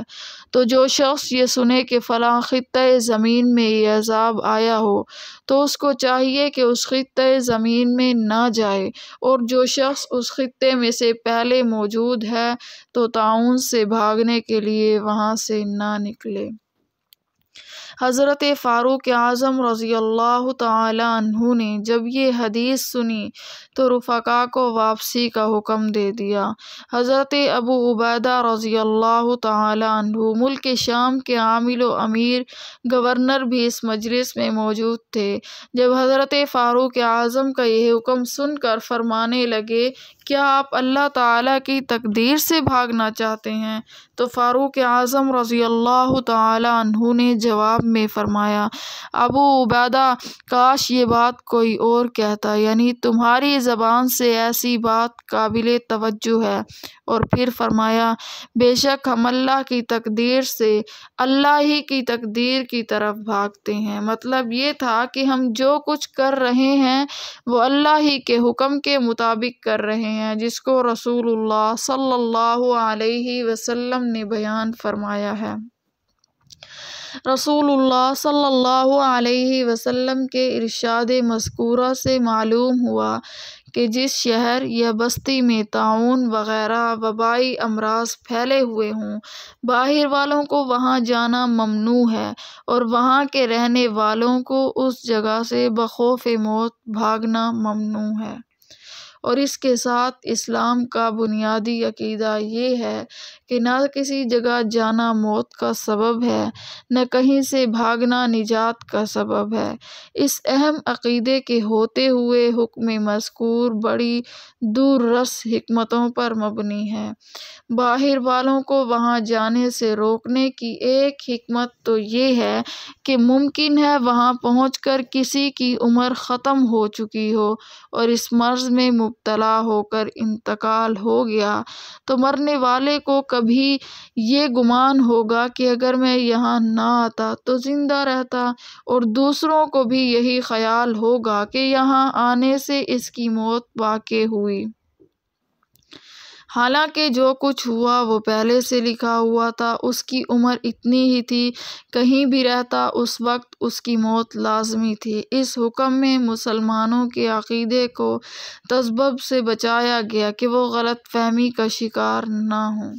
دوسری حکمت یہ بھی ہے کہ حق تعالیٰ نے انسان کو یہ ہدایت دی ہے کہ جس جگہ تکلیف پہنچنے کا خطرہ ہو یا جہاں بلا ہلاکت کا اندیشہ ہو وہاں نہ جائے، بلکہ مقدور بھر ایسی چیزوں سے بچنے کی فکر کرے جو اس کے لیے مضر یا ہلاکت کا سبب بن سکتی ہیں، اور اپنی جان کی حفاظت ہر انسان کے ذمہ پر واجب قرار دی ہے۔ اس قاعدے کا مقتضا بھی یہی ہے، تقدیر الہی پر ایمان کامل رکھتے ہوئے احتیاطی تدبیروں میں کمی نہ کرے، اور ایک تدبیر یہ بھی ہے کہ ایسی جگہ نہ جائے جہاں جان کا خطرہ ہو۔ اسی طرح اس بستی کے رہنے والوں کو بخوف موت وہاں سے بھاگنے کی ممانعت میں بھی بہت سی حکمتیں ہیں۔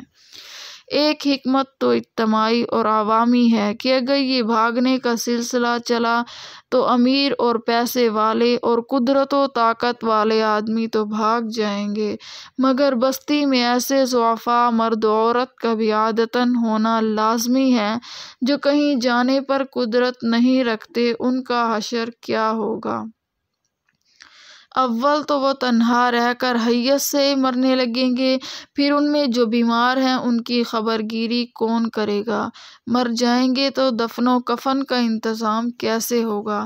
دوسری حکمت یہ ہے کہ جو لوگ اس جگہ موجود ہیں بعید نہیں کہ ان میں اس مرض کے جراثیم اثر کر چکے ہوں، ایسی حالت میں وہ سفر کریں گے تو اور زیادہ مصیبتوں اور مشقتوں کے شکار ہوں گے۔ سفر کی حالت میں بیمار ہوئے تو ظاہر ہے کہ ان پر کیا گزرے گی۔ ابن المدینی نے علماء کا یہ قول نقل کیا ہے کہ جو شخص وبا سے بھاگتا ہے وہ کبھی سالم نہیں رہتا۔ تیسری حکمت یہ بھی ہے کہ اگر ان میں مرض کے جراثیم سرایت کر چکے ہیں تو یہ مختلف بستیوں میں پہنچیں گے تو وہاں وبائی جراثیم پھیلیں گے، اور اگر اپنی جگہ صبر و توکل کے ساتھ ٹھہرے رہے تو بہت ممکن ہے کہ مرض سے نجات حاصل ہو جائے، اور بالفرض اسی مرض میں موت مقدر تھی تو ان کو اپنی صبر و ثبات کی وجہ سے درجہ شہادت کا ملے گا، جیسا کہ حدیث پاک میں ارشاد ہے۔ امام بخاری رحمۃ اللہ نے یحییٰ بن یعمر کی روایت سے نقل کیا ہے کہ حضرت عائشہ صدیقہ رضی اللہ تعالی عنہ نے ان کو خبر دی کہ انہوں نے رسول اللہ صلی اللہ علیہ وسلم سے طاعون کے متعلق سوال کیا تھا، تو آپ صلی اللہ علیہ وسلم نے ان کو بتلایا کہ یہ بیماری اصل میں عذاب کی حیثیت سے نازل ہوئی تھی، اور جس قوم کو عذاب دینا منظور ہوتا تھا اس پر بھیج دی جاتی تھی۔ پھر اللہ تعالیٰ نے اس کو مومنین کے لیے رحمت بنا دیا، تو جو اللہ کا بندہ طاعون پھیلنے کے بعد اپنی بستی میں صبر و سکون کے ساتھ ٹھہرا رہے اور یہ اعتقاد رکھے کہ اس کو صرف وہی مصیبت پہنچ سکتی ہے جو اللہ تعالیٰ نے اس کے لیے لکھ دی ہے، تو ایسے شخص کو شہید کے برابر ثواب ملے گا۔ یہی تشریح ہے اس حدیث کی جس میں ارشاد ہے کہ طاعون شہادت ہے اور طاعون زدہ شخص شہید ہے۔ بعض خاص صورتوں کا استثناء حدیث کے الفاظ میں آیا ہے، اس سے معلوم ہوا کہ اگر کوئی شخص موت سے فرار کے لیے نہیں بلکہ اپنی کسی دوسری ضرورت سے دوسری جگہ چلا جائے تو وہ اس ممانعت میں داخل نہیں۔ اسی طرح اگر کسی شخص کا عقیدہ اپنی جگہ پختہ ہو کہ یہاں سے دوسری جگہ چلا جانا مجھے موت سے نجات نہیں دے سکتا، اگر میرا وقت آ گیا تو جہاں جاؤں گا موت لازمی ہے، اور وقت نہیں آیا تو یہاں رہنے سے بھی موت نہیں آئے گی، یہ عقیدہ پختہ رکھتے ہوئے محض آب و ہوا کی تبدیلی کے لیے یہاں سے چلا جائے تو وہ بھی ممانعت سے مستثنیٰ ہے۔ اسی طرح کوئی آدمی کسی ضرورت سے اس جگہ میں داخل ہو جہاں وبا پھیلی ہوئی ہے اور عقیدہ اس کا پختہ ہو کہ یہاں آنے سے موت نہیں آئے گی، وہ اللہ کی مشیت کے تابع ہے، تو ایسی حالت میں اس کے لیے وہاں جانا بھی جائز ہوگا۔ تیسرا مسئلہ، اس آیت سے یہ مستفاد ہوا کہ بخوف موت جہاد سے بھاگنا بھی حرام ہے۔ قرآن کریم میں یہ مسئلہ دوسری جگہ زیادہ تفصیل اور وضاحت سے آیا ہے، جس میں بعض خاص صورتوں کو مستثنیٰ بھی فرمایا گیا۔ جو مضمون اس آیت کا ہے تقریباً یہی مضمون دوسری آیت میں جہاد سے بھاگنے والوں یا اس میں شامل نہ ہونے والوں کے بارے میں آیا ہے۔ ارشاد یہ ہے، یعنی کچھ لوگ خود بھی جہاد میں شریک نہ ہوئے اور جہاد میں شریک ہو کر شہید ہو جانے والوں کے متعلق لوگوں سے کہتے ہیں کہ ان لوگوں نے ہماری بات نہ سنی تو اس لیے مارے گئے، اگر یہ ہماری بات مانتے تو قتل نہ ہوتے۔ رسول اللہ صلی اللہ علیہ وسلم کو حکم ہوا کہ آپ صلی اللہ علیہ وسلم ان سے فرما دیں کہ اگر موت سے بچنا تمہارے اختیار میں ہے تو اوروں کی کیا فکر کرتے ہو، تم خود اپنی فکر کرو اور اپنے آپ کو موت سے بچا لو، یعنی جہاد میں جانے نہ جانے پر موقوف نہیں، تمہیں گھر بیٹھے ہوئے بھی آخر موت آئے گی۔ عجائب قدرت سے ہے کہ صحابہ کرام رضوان اللہ علیہم اجمعین کے سب سے بڑے جنگی جرنیل سیف اللہ حضرت خالد بن ولید رضی اللہ تعالی عنہ، جن کی اسلامی عمر جہاد ہی میں گزری، وہ کسی جہاد میں شہید نہیں ہوئے، بیمار ہو کر گھر میں وفات پائی، وفات کے قریب اپنے بستر پر مرنے کا افسوس کرتے ہوئے گھر والوں کو خطاب کر کے فرمایا کہ میں فلاں فلاں عظیم الشان جنگجو اور جہادوں میں شریک ہوا اور میرا کوئی عضو ایسا نہیں جس میں تیر یا نیزے یا چوٹ کے زخم کا اثر و نشان نہ ہو، مگر افسوس ہے کہ میں اب گدھے کی طرح بستر پر مر رہا ہوں، خدا تعالیٰ بزدلوں کو آرام نہ دے، ان کو میری نصیحت پہنچاؤ۔ اس آیت میں بنی اسرائیل کا یہ واقعہ بطور تمہید لایا گیا تھا۔ اگلی آیت میں جہاد و قتال کا حکم دیا گیا ہے، جو اس قصے کے ذکر کرنے سے اصل مقصود تھا کہ جہاد میں جانے کو موت یا بھاگنے کو نجات نہ سمجھو، بلکہ اللہ تعالیٰ کے احکام کی تعمیل کر کے فلاح دارین حاصل کرو۔ اللہ تعالیٰ تمہاری سب باتیں سننے والے اور جاننے والے ہیں۔ تیسری آیت میں اللہ تعالیٰ کی راہ میں مال خرچ کرنے کی فضیلت کا ذکر ہے۔ من ذا الذی یقرض اللہ قرضا حسنا فیضاعف له اضعافا کثیرۃ واللہ یقبض ویبسط والیہ ترجعون۔ کون شخص ہے ایسا جو قرض دے اللہ کو اچھا قرض، پھر دگنا کر دے اللہ اس کو کئی گنا، اور اللہ ہی تنگ کر دیتا ہے اور وہی کشاش کرتا ہے اور اسی کی طرف تم لوٹائے جاؤ گے۔ یقرض اللہ قرضا حسنا، قرض سے مراد نیک اعمال کرنا اور اللہ تعالیٰ کے راستے میں خرچ کرنا ہے۔ اس کو قرض مجازن کہہ دیا، ورنہ سب اللہ تعالیٰ ہی کی ملک ہے۔ مطلب یہ ہے کہ جیسے قرض کا عوض ضروری دیا جاتا ہے، اسی طرح تمہارے انفاق کا عوض ضروری ملے گا۔ اور بڑھانے کا بیان ایک حدیث میں آیا ہے کہ ایک خورمہ اللہ تعالیٰ کے راستے میں خرچ کیا جاوے تو خدا تعالیٰ اس کو اتنا بڑھاتے ہیں کہ وہ احد پہاڑ سے بڑا ہو جاتا ہے۔ اللہ تعالیٰ کو قرض دینے کا یہ بھی مطلب بیان کیا گیا ہے کہ اس کے بندوں کو قرض دیا جائے اور ان کی حاجت براری کی جائے۔ حدیث پاک میں قرض دینے کی بہت سی فضیلتیں وارد ہوئی ہیں۔ رسول اللہ صلی اللہ علیہ وسلم نے ارشاد فرمایا، جو مسلمان دوسرے مسلمان کو قرض دے دیتا ہے، یہ قرض دینا اللہ کے راستے میں اس مال کے 2 دفعہ صدقہ کرنے کے برابر ہے۔ ابن عربی رحمۃ اللہ علیہ فرماتے ہیں، اس آیت کو سن کر لوگوں کے 3 فرقے ہو گئے۔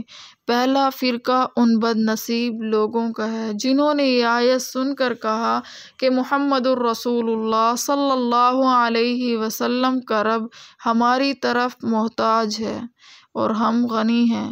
اس کا جواب قرآن کریم کی ایک اور آیت لَقَدْ سَمِعَ اللَّهُ قَوْلَ الَّذِينَ قَالُوا إِنَّ اللَّهَ فَقِيرٌ وَنَحْنُ أَغْنِيَاءُ سے دیا۔ دوسرا فرقہ ان لوگوں کا ہے جنہوں نے اس آیت کو سن کر اس کے خلاف کیا اور بخل ہی کو اختیار کر لیا۔ مال کی طرف زیادہ رغبت اور اس کی حرص نے ان کو اس طرح باندھ لیا کہ ان کو اللہ تعالیٰ کے راستے میں خرچ کرنے کی توفیق ہی نہیں ہوئی۔ تیسرا فرقہ ان مخلص مسلمانوں کا ہے جنہوں نے فوراً ہی اس آیت پر عمل کر لیا اور اپنا پسندیدہ مال اللہ کے راستے میں دے دیا، جیسا کہ ابو دحدہ رضی اللہ تعالی عنہ وغیرہ۔ جب یہ آیت نازل ہوئی تو حضرت ابو دحدہ رضی اللہ تعالی عنہ رسول اللہ صلی اللہ علیہ وسلم کی خدمت اقدس میں حاضر ہوئے اور آپ صلی اللہ علیہ وسلم سے پوچھا، اللہ کے رسول صلی اللہ علیہ وسلم، میرے ماں باپ آپ صلی اللہ علیہ وسلم پر قربان ہوں، کیا اللہ تعالی ہم سے قرض مانگتے ہیں حالانکہ وہ قرض سے مستغنی ہیں؟ آپ صلی اللہ علیہ وسلم نے ارشاد فرمایا، ہاں، اللہ تعالی یہ چاہتے ہیں کہ اس کے ذریعے سے تم کو جنت میں داخل کر دیں۔ حضرت ابو دحدہ رضی اللہ تعالی عنہ نے یہ سن کر کہا کہ اللہ کے رسول صلی اللہ علیہ وسلم ہاتھ بڑھائیں۔ آپ صلی اللہ علیہ وسلم نے اپنا ہاتھ بڑھا دیا۔ حضرت ابو دحدہ رضی اللہ تعالی عنہ نے کہنا شروع کیا، میں کھجور کے 2 باغوں کا مالک ہوں، اس کے علاوہ میری ملک میں کچھ نہیں، میں اپنے یہ دونوں باغ اللہ تعالیٰ کو قرض دیتا ہوں۔ آپ صلی اللہ علیہ وسلم نے ان سے فرمایا، ایک اللہ کے راستے میں وقف کر دو اور دوسرا اپنے اہل و عیال کی معاشی ضرورت کے لیے باقی رکھو۔ حضرت ابو دحدہ رضی اللہ تعالی عنہ نے کہا کہ آپ صلی اللہ علیہ وسلم گواہ رہیے، ان دونوں میں سے بہترین باغ جس میں کھجور کے 600 درخت ہیں، اس کو میں اللہ کے راستے میں خرچ کرتا ہوں۔ آپ صلی اللہ علیہ وسلم نے فرمایا، اللہ تمہیں اس کے بدلے میں جنت عطا کریں گے۔ حضرت ابو دحدہ رضی اللہ تعالی عنہ اپنے گھر آئے اور بیوی کو اس کی اطلاع دے دی تو وہ بھی حضرت ابو دحدہ رضی اللہ تعالی عنہ کے اس بہترین سودے پر بہت خوش ہوئی۔ رسول اللہ صلی اللہ علیہ وسلم نے ارشاد فرمایا، کھجوروں سے لبریز بے شمار درخت اور کشادہ محلات کس قدر حضرت ابو دحدہ رضی اللہ تعالی عنہ کے لیے تیار ہیں، یعنی جنت میں۔ قرض میں واپسی کے وقت اگر زیادتی کی شرط نہ ٹھہرائی گئی ہو اور اپنی طرف سے قرض سے کچھ زیادہ ادا کر دیا تو یہ پسندیدہ ہے۔ رسول اللہ صلی اللہ علیہ وسلم نے ارشاد فرمایا، تم میں بہترین وہ شخص ہے جو اپنے حق کے قرض کو اچھے طریقے سے ادا کرے، لیکن اگر زیادتی کی شرط ٹھہرائی گئی تو وہ حرام ہے اور سود ہے۔ ألم تر إلى الملأ من بني إسرائيل من بعد موسى إذ قالوا لنبي له ابعث لنا ملكا نقاتل في سبيل الله قال هل عسيتم إن كتب عليكم القتال ألا تقاتلوا قالوا وما لنا ألا نقاتل في سبيل الله وقد أخرجنا من ديارنا وأبنائنا فلما كتب عليهم القتال تولوا إلا قليلا منهم واللہ علیم بالظالمین۔ کیا تو نے دیکھا نہیں ایک جماعت بنی اسرائیل کو موسیٰ علیہ السلام کے بعد جب انہوں نے کہا اپنے نبی سے مقرر کرو ہمارے لیے ایک بادشاہ تاکہ ہم لڑیں اللہ کی راہ میں۔ پیغمبر نے کہا کیا تم سے یہ بھی توقع ہے کہ اگر حکم ہو لڑائی کا تو تم اس وقت نہ لڑو؟ وہ بولے ہم کو کیا کہ ہم نہ لڑیں اللہ کی راہ میں، اور ہم تو نکال دیے گئے اپنے گھروں سے اور بیٹوں سے۔ پھر جب حکم ہوا ان کو لڑائی کا تو وہ سب پھر گئے مگر تھوڑے سے ان میں، اور اللہ تعالیٰ خوب جانتا ہے گناہگاروں کو۔ وقال لهم نبيهم إن الله قد بعث لكم طالوت ملكا قالوا أنى يكون له الملك علينا ونحن أحق بالملك منه ولم يؤت سعة من المال قال إن الله اصطفاه عليكم وزاده بسطة في العلم والجسم والله يؤتي ملكه من يشاء والله واسع عليم۔ اور فرمایا ان سے ان کے نبی نے بے شک اللہ نے مقرر فرما دیا تمہارے لیے طالوت کو بادشاہ۔ کہنے لگے کیوں کر ہو سکتی ہے اس کو حکومت ہم پر، اور ہم زیادہ مستحق ہیں سلطنت کے اس سے، اور اس کو نہیں ملی کشائش مال میں۔ پیغمبر نے کہا بے شک اللہ نے پسند فرمایا اس کو تم پر اور زیادہ فراخی دی اس کو علم اور جسم میں، اور اللہ دیتا ہے ملک اپنا جس کو چاہے، اور اللہ ہی فضل کرنے والا ہے سب کچھ جاننے والا ہے۔ وقال لهم نبيهم إن آية ملكه أن يأتيكم التابوت فيه سكينة من ربكم وبقية مما ترك آل موسى وآل هارون تحمله الملائكة إن في ذلك لآية لكم إن كنتم مؤمنين۔ اور کہا بنی اسرائیل سے ان کے نبی نے کہ طالوت کی سلطنت کی نشانی یہ ہے کہ آوے تمہارے پاس ایک صندوق کہ جس میں تسلی خاطر ہے تمہارے رب کی طرف سے، اور کچھ بچی ہوئی چیزیں ہیں ان میں سے جو چھوڑ گئی تھی موسیٰ علیہ السلام اور ہارون کی اولاد، اور اٹھا ڈالیں گے اس صندوق کو فرشتے، بے شک اس میں پوری نشانی ہے تمہارے واسطے اگر تم یقین رکھتے ہو۔ فلما فصل طالوت بالجنود قال ان اللہ مبتلیکم بنہر فمن شرب منہ فلیس منی ومن لم یطعمہ فإنہ منی الا من اغترف غرفة بیدہ فشرب منہ الا قلیلا منہم فلما جاوزه هو والذین آمنوا معه قالوا لا طاقة لنا اليوم بجالوت وجنوده قال الذين يظنون أنهم ملاقو الله كم من فئة قليلة غلبت فئة كثيرة بإذن الله والله مع الصابرين۔ پھر جب باہر نکالا طالوت فوجیں لے کر، بے شک اللہ تمہاری آزمائش کرتا ہے ایک نہر سے، سو جس نے پانی پیا اس نہر کا تو وہ میرا نہیں، اور جس نے اس کو نہ چکھا تو وہ بے شک میرا ہے، مگر جو کوئی بھرے ایک چلو اپنے ہاتھ سے پھر پی لیا سب نے اس کا پانی مگر تھوڑوں نے ان میں سے۔ پھر جب پار ہوا طالوت اور ایمان والے ساتھ اس کے تو کہنے لگے طاقت نہیں ہم کو آج جالوت اور اس کے لشکروں سے لڑنے کی۔ کہنے لگے وہ لوگ جن کو خیال تھا کہ ان کو اللہ سے ملنا بارہ، تھوڑی جماعت غالب ہوئی بڑی جماعت پر اللہ کے حکم سے، اور اللہ صبر کرنے والوں کے ساتھ ہے۔ وَلَمَّا بَرَزُوا لِجَالُوتَ وَجُنُودِهِ قَالُوا رَبَّنَا أَفْرِغْ عَلَيْنَا صَبْرًا وَثَبِّتْ أَقْدَامَنَا وَانصُرْنَا عَلَى الْقَوْمِ الْكَافِرِينَ۔ اور جب سامنے ہوئے جالوت کے اور اس کی فوجوں کے تو بولے، اے ہمارے رب، ڈال دے ہمارے دلوں میں صبر اور جما دے ہمارے پاؤں اور ہماری مدد کر اس کافر قوم پر۔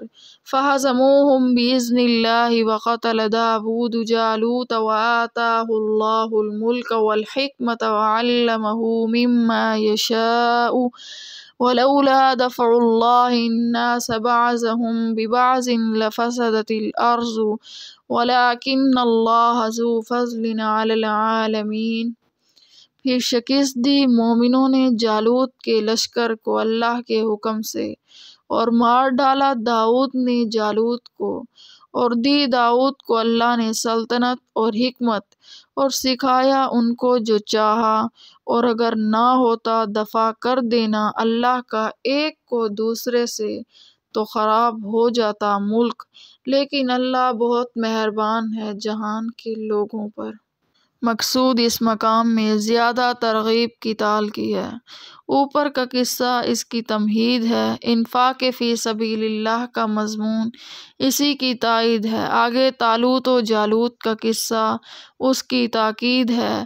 نیز اللہ تعالیٰ نے اس قصے میں قبض و بسط کا بھی مشاہدہ کرا دیا، جس کا ذکر ما قبل کی آیت واللہ یقبض ویبسط میں آیا ہے۔ فقیر کو بادشاہ بنانا اور بادشاہ سے بادشاہت چھین لینا سب اسی کے اختیار میں ہے۔ اذ قالوا لنبی لہم ابعث لنا ملکا نقاتل فی سبیل اللہ۔ ان بنی اسرائیل نے حق تعالیٰ کے احکام کو چھوڑ دیا تھا۔ کفار عمالیق ان پر مسلط کر دیے گئے تھے۔ اس وقت ان لوگوں کو اصلاح کی فکر ہوئی، اور جس نبی کا یہاں ذکر ہے ان کا نام شموئیل مشہور ہے۔ ان یأتیکم التابوت، بنی اسرائیل میں ایک صندوق چلا آتا تھا، اس میں تبرکات تھے۔ حضرت موسیٰ علیہ السلام وغیرہ انبیاء علیہم السلام کے بنی اسرائیل اس صندوق کو لڑائی میں آگے رکھتے، اللہ تعالیٰ اس کی برکت سے فتح دیتا۔ جب جالوت بنی اسرائیل پر غالب آیا تو یہ صندوق بھی وہ لے گیا تھا۔ جب اللہ تعالیٰ کو صندوق کا پہنچانا منظور ہوا تو یہ کیا کہ وہ کافر جہاں صندوق کو رکھتے وہیں وبا آئی، 5 شہر ویران ہو گئے۔ ناچار ہو کر 2 بیلوں پر اس کو لاد کر ہانک دیا۔ فرشتے بیلوں کو ہانک کر طالوت کے دروازے پر پہنچا گئے۔ بنی اسرائیل اس نشانی کو دیکھ کر طالوت کی بادشاہت پر یقین لائے، اور طالوت نے جالوت پر فوج کشی کر دی، اور موسم نہایت گرم تھا۔ قال ان اللہ مبتلیکم بنہر۔ اس امتحان کی حکمت اور توجیہ احقر کے ذوق میں یہ معلوم ہوتی ہے کہ ایسے مواقع پر جوش و خروش میں بھیڑ بھڑاکا بہت ہو جایا کرتا تھا، لیکن وقت پر جمنے والے کم ہوتے ہیں، اور اس وقت ایسوں کا اکھڑ جانا باقی لوگوں کے پاؤں بھی اکھاڑ دیتا ہے۔ اللہ تعالیٰ کو ایسے لوگوں کو علیحدہ کرنا منظور تھا۔ اس کا امتحان مقرر کیا گیا جو کہ نہایت ہی مناسب ہے، کیونکہ قتال میں ضرورت استقلال و جفا کشی کی ہوتی ہے۔ سو شدت پیاس کے وقت بے منت پانی ملنے پر ضبط کرنا دلیل استقلال کی، اور اندھے بادلوں کی طرح جا گرنا دلیل بے استقلالی کی ہے۔ آگے خر کی عادت ہے کہ زیادہ پانی پینے والے غیبی طور پر بھی زیادہ بیکار اور رازکار رفتار ہو گئے، جیسا کہ روح المعانی میں بسند ابن ابی حاتم رضی اللہ تعالی عنہ اور حضرت ابن عباس رضی اللہ تعالی عنہ سے روایت کیا ہے، اور اس قصے میں جو احوال و اقوال مذکور ہیں ان سے معلوم ہوتا ہے کہ ان میں 3 قسم کے لوگ تھے: ناقص الایمان جو امتحان میں پورے نہ اترے، اور کامل جو امتحان میں پورے اترے مگر اپنی قلت کی فکر ہوئی، اور اکمل جن کو یہ بھی فکر نہیں ہوئی۔ تلک آیات اللہ نتلوها علیک بالحق وانک لمن المرسلین، یہ آیتیں اللہ کی ہیں، ہم تجھ کو سناتے ہیں ٹھیک ٹھیک، اور تو بے شک ہمارے رسولوں میں ہے۔ چونکہ قرآن کریم کا ایک بڑا مقصد رسول اللہ صلی اللہ علیہ وسلم کی نبوت کا اثبات بھی ہے، اس لیے جس جگہ مضمون کے ساتھ مناسبت ہوتی ہے اس کا اعادہ کر دیا جاتا ہے۔ اس موقع پر اس قصے کی صحیح خبر دینا، جبکہ آپ صلی اللہ علیہ وسلم نے نہ کسی سے پڑھا، نہ کہیں سنا، نہ کہیں دیکھا، ایک معجزہ ہے جو آپ صلی اللہ علیہ وسلم کی نبوت کی دلیل صحیح ہے۔ اس لیے ان آیات میں آپ صلی اللہ علیہ وسلم کی نبوت پر استدلال فرماتے ہیں کہ اللہ تعالیٰ کی آیتیں ہیں جو صحیح طور پر ہم تم کو پڑھ کر سناتے ہیں، اور اس سے ثابت ہوتا ہے کہ آپ صلی اللہ علیہ وسلم بلا شبہ پیغمبروں میں سے ہیں۔ الحمدللہ، اللہ کے فضل و کرم سے یہ دوسرا پارہ سیقول اپنے اختتام کو پہنچ چکا ہے۔ دعا ہے کہ اللہ رب العزت ہم تمام مسلمانوں کو قرآن پاک کو صحیح پڑھنے، اس پر عمل کرنے، اس کو سمجھنے کی توفیق عطا فرمائے۔ یا اللہ کریم، ہم سے اس قرآن پاک میں جہاں کہیں کوئی غلطی، کمی یا کہیں کوئی کوتاہی ہوئی ہو، اب رب کریم اپنی بارگاہ الہی میں اس کو صحیح پڑھنے کی توفیق عطا فرمائیے، اور ہمیں اس قرآن کو سمجھنے سمجھانے کی توفیق عطا فرمائیے۔ یا اللہ کریم، اس قرآن کے صدقے ہم تمام مسلمانوں کے تمام مسائل کو ذریعہ غیب سے حل فرما دے، آمین۔ یا اللہ کریم، ہمیں قرآن کا پڑھنے والا، پڑھانے والا، اس کو سمجھنے والا، سمجھانے والا بنا دے۔ یا اللہ کریم، ہم سے جہاں کہیں کوئی غلطی، کمی، کوتاہی ہو گئی ہو، اپنے فضل و کرم سے یا الہی معاف فرما دے۔ یا اللہ کریم، قرآن کے علم سے ہمارے سینوں کو منور فرما دے۔ یا اللہ کریم، اس قرآن کی دولت سے ہماری قبروں کو کل روشن فرما دیجیے گا، آمین۔ یا اللہ کریم، اس قرآن کی برکت سے ہمارے والدین کو تمام مسائل و پریشانیوں سے محفوظ فرما دیجیے۔ یا اللہ کریم، اس قرآن کی برکت سے ہمارے دلوں کو منور فرما دیجیے، اور ہمارے لیے اس قرآن کو ذریعہ نجات بنا دیجیے۔ اے اللہ کریم، اپنی بارگاہ میں اس قرآن کو پڑھنا پڑھانا قبول فرما دیجیے۔ یا اللہ کریم، اس قرآن کی برکت سے تمام امت مسلمہ کے صغیرہ و کبیرہ گناہ معاف فرما دیجیے۔ یا اللہ کریم، تمام مسلمانوں کے مسائل و پریشانیاں اپنے خزانہ غیب سے حل فرما دیجیے، اور ہر قسم کی مصیبت و پریشانیوں سے تمام مسلمانوں کو محفوظ فرما دیجیے، آمین، اور قرآن پر عمل کرنے والا بنا دیجیے۔ یا اللہ کریم، اس قرآن کے ذریعے سے ہمارے تمام مسائل کو اپنے خزانہ غیب سے حل فرما دیجیے، آمین۔ وآخر دعوانا ان الحمد للہ رب العالمین۔